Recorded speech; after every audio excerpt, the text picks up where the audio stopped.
네, 어제 경기도 광명시에 있는 포스코 ENC 시공 현장에서 미얀마 국적의 노동자가 감전돼 현재 의식 불명 상태입니다. 잇따른 노동자 사망 사고에 대국민 사과를 한 지 엿새 만에 또 사고가 난 건데 경찰은 원인 규명을 위해 오전부터 현장 감식을 진행하고 있습니다. 네, 현장 연결해 보겠습니다. 표정호 기자, 지금도 합동 감식 진행되고 있습니까? 네, 오늘 오전 10시부터 경기 광명시 고속도로 연장공사장에서 합동감식이 진행되고 있습니다.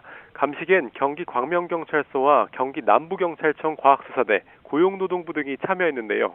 공사장에 있던 노동자들이 모두 철수하고 출입도 통제된 가운데 합동감식팀은 감전사고가 발생한 원인 등을 파악하기 위해 현장을 살펴보고 있습니다. 네, 그럼 어제 사고는 어쩌다 발생한 건가요?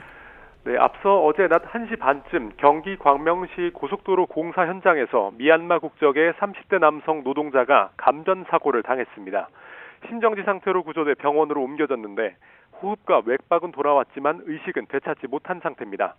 노동자는 물을 배수하는 양수기가 작동하지 않아 이를 꺼내는 과정에서 사고를 당한 걸로 파악됐습니다. 경찰은 현장 감식과 향후 수사를 바탕으로 자세한 사고 경위와 함께 안전수칙 준수 여부 등을 조사할 방침인데요. 고용노동부도 원인 규명을 위해 조사를 시작한 가운데 전국 포스코 ENC 공사 현장에 대한 불시 감독도 진행하고 있습니다.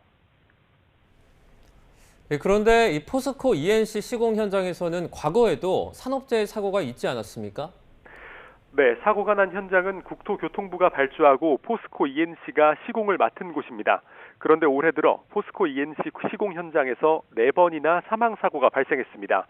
산업재해가 반복됐다는 비판이 커지자 정희민 대표이사는 지난달 29일 대국민 사과에 나섰는데요. 모든 현장에서 긴급 안전점검을 실시하고 안전이 확인되기 전까진 작업을 무기한 중지하겠다고 밝혔습니다. 그런데 다시 공사를 시작한 당일에 또 사고가 난 겁니다. 네, 이처럼 반복되는 산업재해에 대해서 정부는 어떤 입장입니까? 네, 대통령실은 오늘 브리핑에서 인명사고가 조업 개시 이후 발생해 매우 안타깝게 생각한다고 밝혔습니다. 강유정 대통령실 대변인은 동일 사업장에 반복되는 사고 유형에 대해 여러 번 경고와 채찍을 보낸 만큼 이재명 대통령의 휴가가 끝나고 다른 대응이 있지 않을까 싶다고 말했습니다. 고용노동부도 강력 대응을 예고했는데요.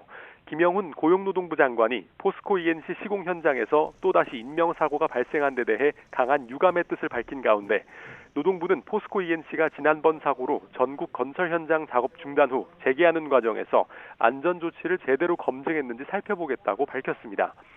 앞서 반복되는 산업재해와 관련해 이 대통령이 대책 마련을 촉구한 뒤 경찰은 산업재해 전담 수사팀을 전국 시도청에 신설하기로 했는데요. 경찰청의 산재나 중대재해 사건에 대한 수사 지휘계를 설치하고 전국 시도청 형사기동대에는 전담 수사팀을 신설한다는 계획입니다.